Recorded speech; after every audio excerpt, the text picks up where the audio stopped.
ગુજરાત રાજ્યમાં આજથી ગરમીથી રાહત મળશે. હવામાન વિભાગે ગરમીની રાહતની આગાહી કરી છે.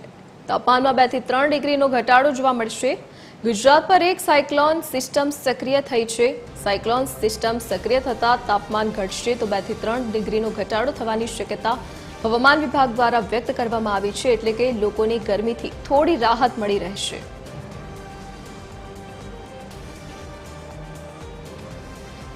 વધુ વિગતો સાથે સંવાદદાતા મોનિકા રાજપૂત આપણી સાથે લાઈવ જોડાઈ ગયા છે.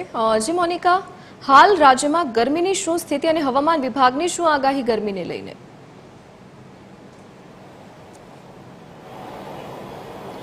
બિલકુલથી ધરતી જે હવામાન વિભાગ દ્વારા પણ જે આગાહી કરવામાં આવી છે કે આજથી જે છે જે તાપમાનમાં જે ક્યાંક ઘટાડો જોવા મળશે, જેને લઈને જે લોકોને હવે ગરમીથી રાહત મળશે.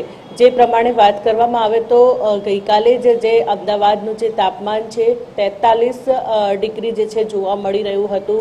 ગાંધીનગરનું તાપમાન પણ 42 ડિગ્રી જે છે જોવા મળ્યું છે. કંડલા એરપોર્ટનું પણ જે તાપમાન જે છે 43 ડિગ્રી જેટલું જોવા મળ્યું હતું. એટલે આ બધા જે જિલ્લાઓ જે છે ત્યાં પણ જે 43 ડિગ્રી જેટલું જે તાપમાન જે છે જોવા મળ્યું હતું અને ગરમીનું પ્રમાણ પણ વધુ પ્રમાણમાં હતું.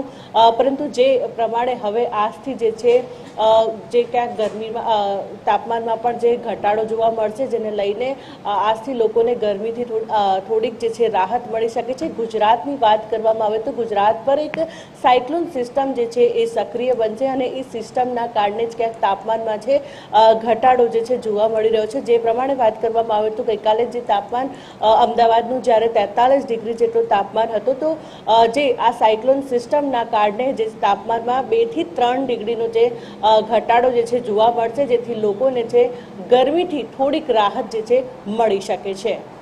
જી મોનિકા, વિગત સાથે જોડાવા બદલ આપનો આભાર. તો હવામાન વિભાગે તાપમાન 2 થી 3 ડિગ્રી ઘટશે તે પ્રકારની આગાહી કરી છે. ગુજરાત પર એક સાયક્લોનિક સિસ્ટમ સક્રિય થઈ છે, જેના કારણે લોકોને ગરમીથી થોડી રાહત મળી રહેશે. તાપમાન 41-42 ડિગ્રી આસપાસ રહેવાની સંભાવના છે.